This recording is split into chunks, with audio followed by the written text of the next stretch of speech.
to the House by 30th of April 2026. Madam Speaker, it's crucial that New Zealand has a world-leading education system that encourages every young person to reach their full potential.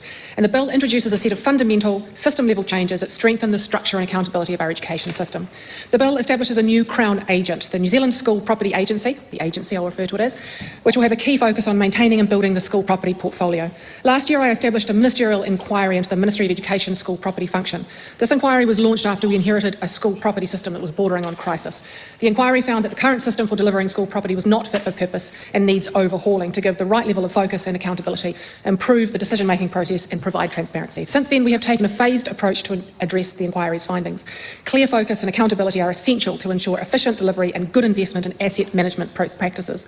This bill proposes to establish the new Crown agent, the New Zealand School Property Agency, with a board that has the expertise needed to achieve these priorities for the school property portfolio. The agency will be responsible for delivering growth requirements set by the Ministry of Education and will also have the autonomy to plan and deliver maintenance across the property portfolio. This will allow the Ministry of Education to focus on delivering essential educational outcomes for students.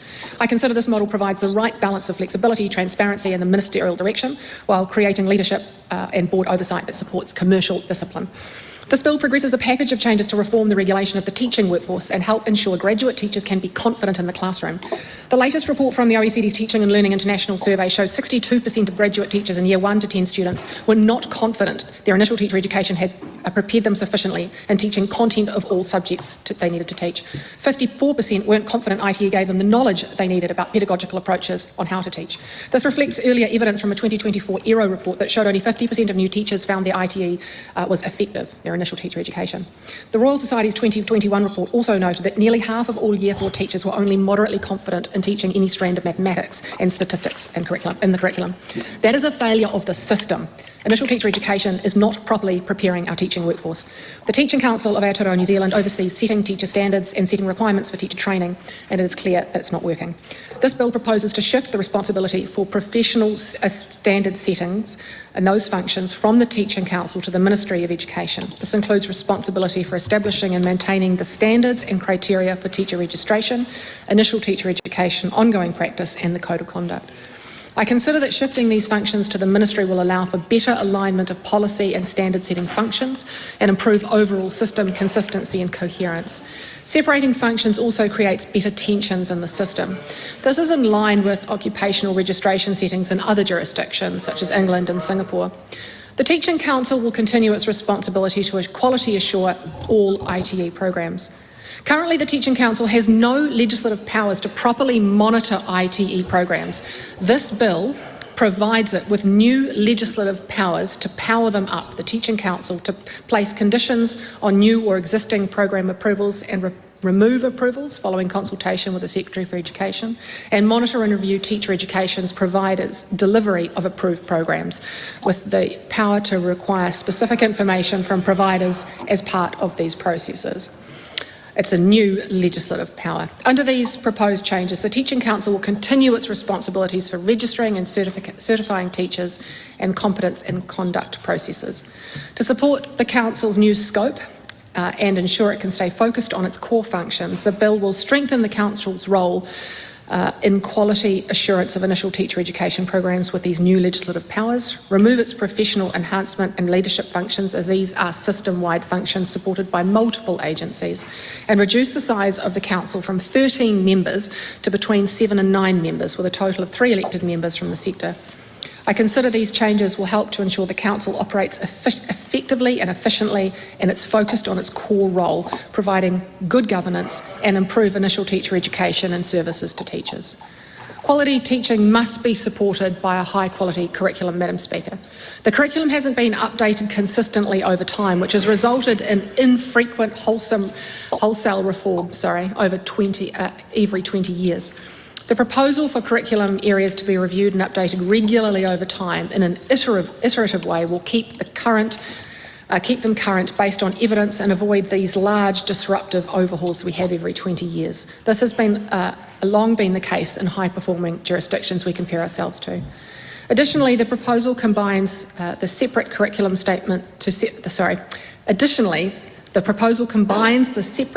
statements into one, making the requirements clearer for schools. The bill also replaces a requirement for schools to consult with their community about the delivery of the health curriculum with a requirement to inform. Last year, the Education Review Office reported that the requirement to consult often unfairly places schools in the middle of wide-ranging community views, and managing this is very difficult. With the introduction of a new age-appropriate, detailed and clear health curriculum year by year, schools will provide parents with better information about what is taught and how, so parents can make informed decisions on whether their child should be involved in RSE or not. Roles, responsibilities and accountabilities across the education system can be at times unclear, fragmented and have confusing overlaps. This bill proposes to transfer the full set of regulatory functions for registering private schools and licensing hostels from the Ministry to the Education Review Office. This will help reduce duplication between agencies, clarify the role of ERO and strengthen the approach to keeping service providers and education accountable. In line with best practice, the Ministry will retain the standard and criteria setting functions for both private school registration and hostel licensing. The bill also aims to clarify the current complementary roles of ERO and the Ministry in identifying and supporting schools deemed to be of serious concern. It sets out detailed reporting requirements with clear timeframes for both agencies. The bill also provides for Ministry and the Minister to rely on ERO's judgment and information when determining whether the thresholds for statutory intervention are met. ERO will be expected to provide review reports with the evidence needed to guide the Ministry's approach to supporting a school of serious concern, including the most appropriate intervention under Section 171 of the Act. Raising achievement starts, Madam Speaker, with showing up to school. The bill's aim to clarify expectations and strengthen accountability is also supported by the proposed changes to tighten how exemptions from school attendance are currently used. Under the proposed changes, principals will only be able to exempt attendance on the grounds prescribed in the rules set by the Secretary for Education. The new rules will provide specific requirements on the duration of any exemption that may be granted and the types of evidence required to authorise an exemption. The bill also repeals the attendance exemption relating to the walking distance between a student's residence and their school. Finally, the bill makes a number of other changes. A high-performing system relies on good quality data and evidence to guide decisions on how best to meet the needs of the students.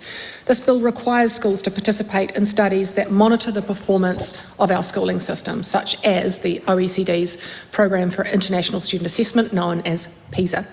Currently, the assessments are opt-in, which creates real challenges in ensuring the data is robust and representative. Low participation rates currently put us at risk of not meeting the threshold for inclusion in this and other international studies. Making these assessments mandatory will help with the ensuring the participation load is evenly shared amongst schools and we get a truer picture of the state of education in the system. As at the moment, Madam Speaker, that load falls on a few schools who always say yes. The bill addresses a gap by enabling NZQA to include micro-credentials in the reporting requirements for education providers, ensuring the completeness of a student's record of achievement. The bill also supports the next stage in the charter school model by enabling multi-school contracts and creating more certainty for converted charter schools by providing a pathway to close and open as a new state school under circumstances. This bill delivers a comprehensive package of system-level reforms that clarify roles, responsibilities and accountabilities, promotes consistency, coherence and efficiency, and ensures our system is set up to support all students to succeed, and I commend the bill to the House. Okay, sorry I had to torture everyone by playing that at normal speed, but I think it's important to always start an opening speech kind of like at normal speed so everyone can hear what's going on. That's the first time I've actually seen that speech, by the way. I've only just read the Hansard. Brie, you're shaking your head. I have so many things to say. Go ahead. Go ahead. Well, one of the first concerns that I have is the giving ERO the power to label a school as failing, you know? Mm-hmm. Because so right now they're a research agency, right? The Education Review. They are meant to like review schools, look at the data, work out the strengths and weaknesses. So right now what would happen is they would review the school and then the ministry would decide if there should be interventions. But now, instead of keeping the reviewer independent from the person or the group enforcing it, they're merging them. So to me that's weird because that's like... like being on a team and having the coach be the owner also of the team, I guess. Yeah. So it just removes checks and balances, and obviously it also just opens up opportunity for charter school conversions, like we Yes. saw with the attempted Houston Boys takeover. So that's another big concern of mine.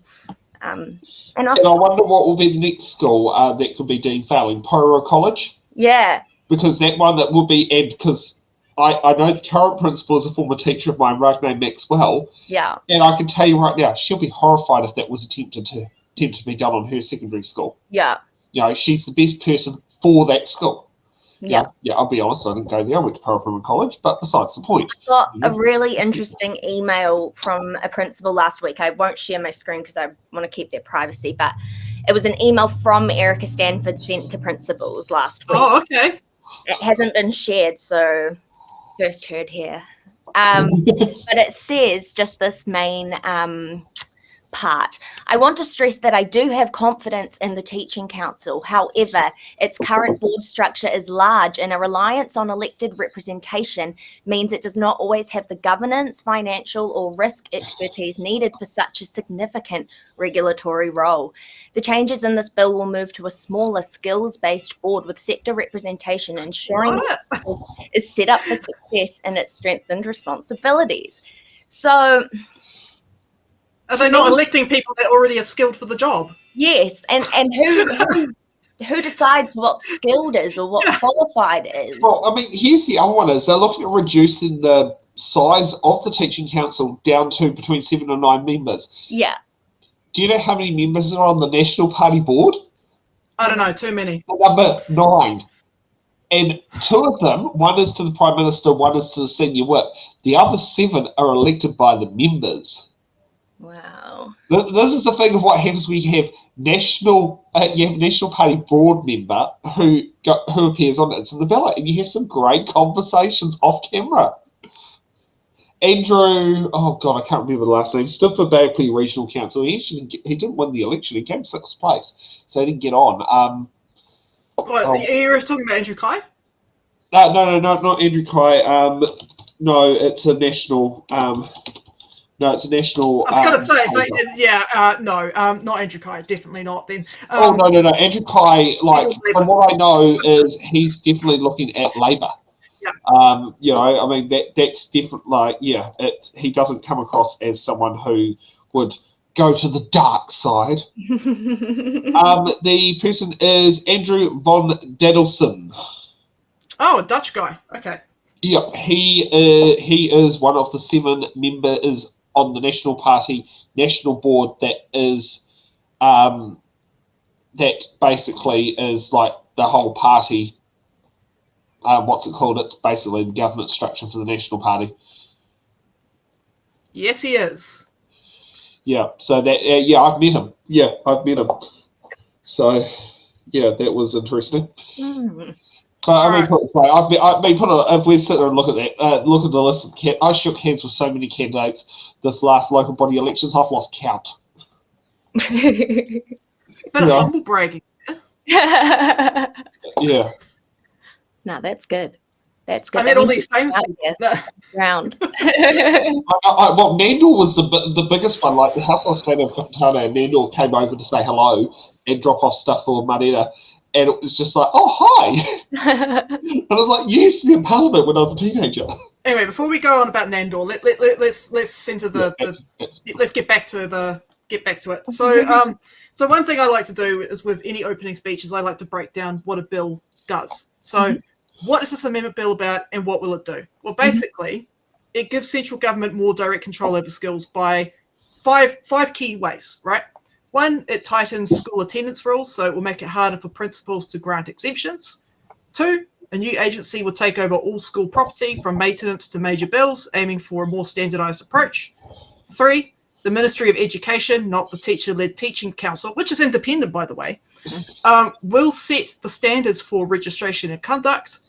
4, for struggling schools, there will be a faster mandatory process for government intervention. And 5, lastly, on the health curriculum, schools will now simply inform parents about what is being taught rather than consulting them on the content. So that leads to the next point, is how will this amendment bill affect you, the person that is watching at home who's not politically engaged?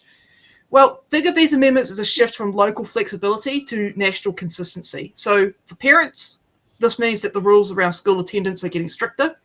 So getting time off for a family trip will become harder as principals will lose some of their discretion. And you will notice a change in how the health curriculum is handled.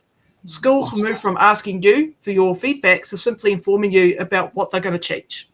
For school upgrades and maintenance, a new government agency is going to take care of all of that. And for teachers, the government itself will now set the professional standards, taking over from the Independent Teaching Council. So in a nutshell, these amendments will mean more central government control over your kids' classroom, their teachers, and even the buildings they learn in. So that's basically a basic overview of the bill. Now, I just want to talk about Erica's speech because there's a couple of issues there that I found.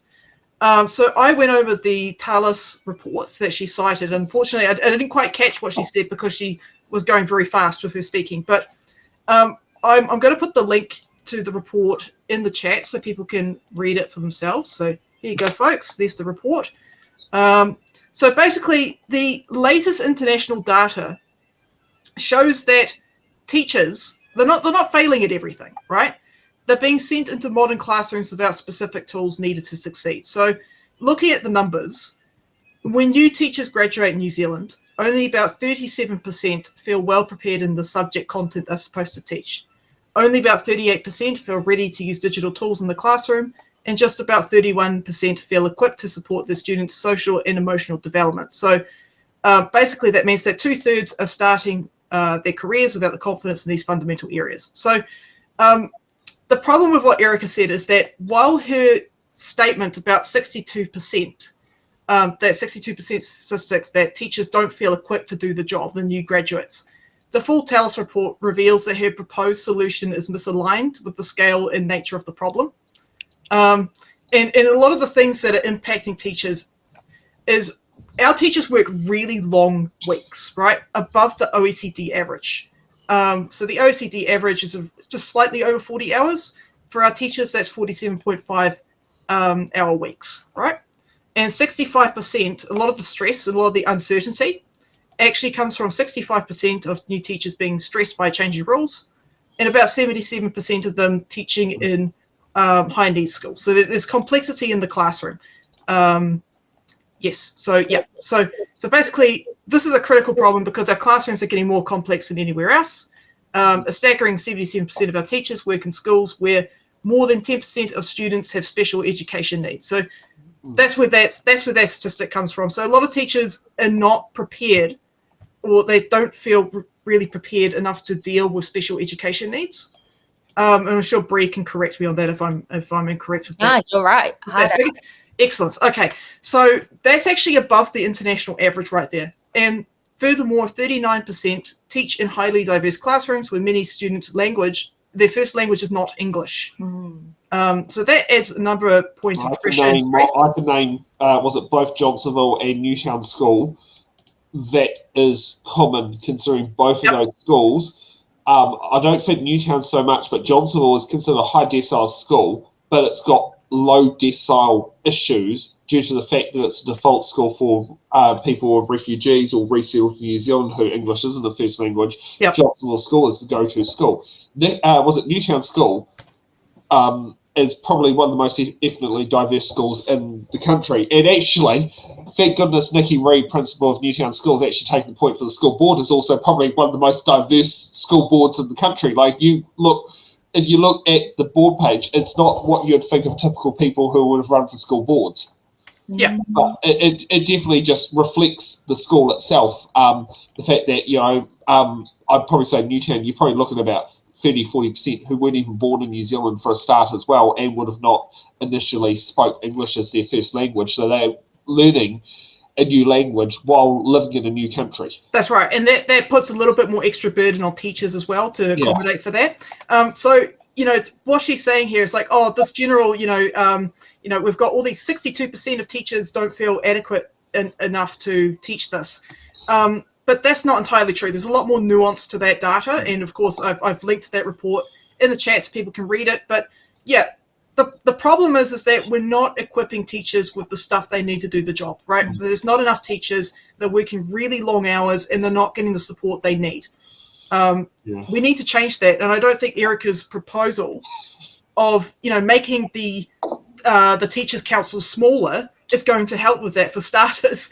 And getting rid of the democratically elected positions, narrowing it down to 3. I mean, what do you expect to have sitting there? One from Christchurch, one from Wellington, one from Auckland? But also, exactly. And I mean, that feels like Cadet Force's regions. Yeah, and also, you got charter schools, which are going to have all this flexibility that teachers are losing in public schools. So what is being addressed here?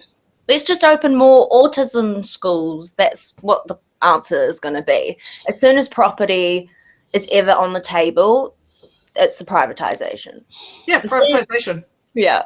Anytime I hear property, I'm like, property? Someone's selling something? Yeah, someone's selling. Yeah. Here's an example of what was an attempt, and this is Newtown School. Now, this was attempted 20 years ago because I think, was it Steve and Deb? I think Tony was going to the school at that point. Tony's early 20s now. Newtown School needed a bridging loan to do this, but they wanted to shift the school from being on the corner of Mearn Street and Ridderford Street to being on the corner of Mearn Street and Daniel Street, 1 block up, to take the kids from a busy road. But in order to do that, they would have need the education department to sign off a bridging loan to allow the purchase of the new land to build it, to then have that loan repaid on the sale of converting the existing Newtown School plan was into residential property with the new section. That didn't end up going ahead, so Newtown School stayed stuck where they were. Yes, they got a rebuild about 10 years later, which it's quite nice. It's nice 2-story buildings. If you're on the inside of the school, you won't even hear the noise from the traffic on the road. But there was an attempt for independence of a change that would have been a big change that would have done well for safety, and that was pretty much basically shelved by the then minister and the education department. Yeah, but it's like that 60. I found that 62% statistic to be really, really bugging me, because a lot of these teachers. The reason why they feel so unprepared is because, 1, there's not enough teachers in the classroom, but also 2, there's a high teacher-to-student ratio, but also 2, they're stressed by the constantly changing rules. Every time a new government comes in, they're getting forward, they're going to learn all this new stuff. If you go to Teachers Training College now this is how it was in the 1940s. So when my grandparents were at Teachers Training College in Kelburn, it was then, before it moved to Karori, before it moved back to Victoria University, you had, so that at that point in time, you had 3 term years. So you had 6 weeks in the classroom, 6 weeks at Teachers Training College. And that was like that for 2 years. So you got a lot of practical experience on that. Is that done like that now? Or is it more in the classroom and, more at the university and less in the classroom? From looking at the data, it's at the university, but I'll let Brie finish up on.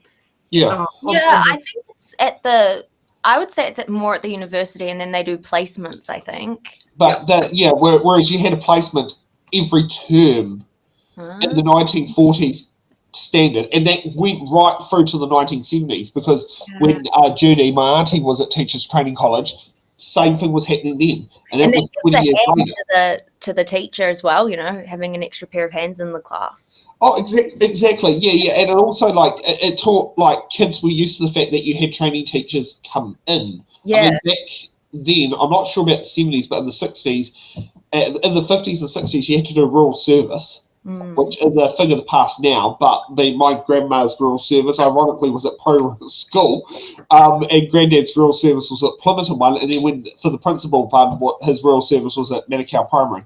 Oh. Yeah, so that was something. Yeah, he had to do 2 lots of rural service because of the 2 different roles. Right. Which is something that's out of the picture now, because it's our schools. Well, we don't have so many country schools these days in comparison.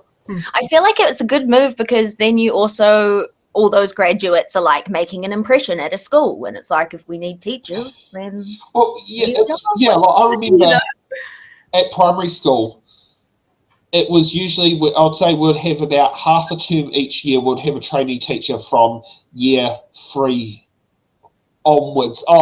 That didn't happen in year 7 or 8 for the one I went to, but that's because we had the deputy principal as our teacher. But I do remember that was quite, it was quite a normal thing. Primary school, that was quite normal to have a trainee teacher in class every year, like for a bit of a period of time. Yeah. I went to Thorndon School, which is right near the Beehive, weirdly, even though I grew up in the heart. And they had quite good resourcing. I had like a quite severely autistic girl in my class who was like a teenager. And she was in my class like for the entire time I was at school. And she had like a pretty consistent person with her the whole time. Yeah. And that person was great. I don't want to name them because I don't want to disrespect their privacy. But they would like paint my nails or at lunch and like would help all the other kids, and they would walk around and teacher and help us read. And I just remember thinking how great it was to be, because we had like 30 kids in a class. Yeah. It's a lot, it's really helpful to have just an extra set of eyes. Yeah. And it was nice as a kid too, from my experience. And also I liked having, diverse needs in the classroom. I feel like it made me a more empathetic person. That warms my heart to hear that, because I have a younger brother with, back in the day it was called low functioning autism. Now it's autism spectrum disorder. But he also had a teacher aide with him when he was at Trekton School.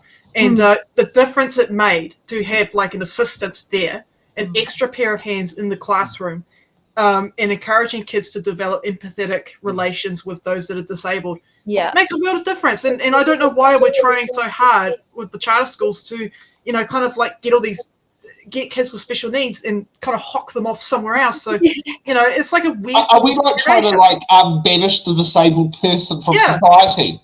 And autism is the current go-to.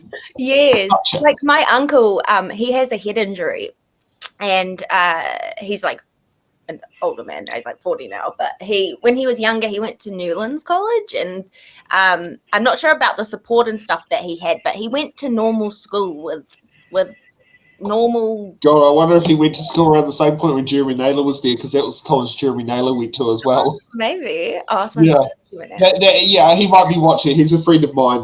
But but when you said the age, heck, that could have been at the same point Jeremy Naylor was at Newlands School. You might know him. Yeah. But my uncle, but he lives very independently because he's got quite a severe head injury. But he lives quite independently because he had really good socialization. Like, he can talk to anyone. And I think him being in normal schooling was actually really beneficial, and probably for the kids around him at the time too. Yeah.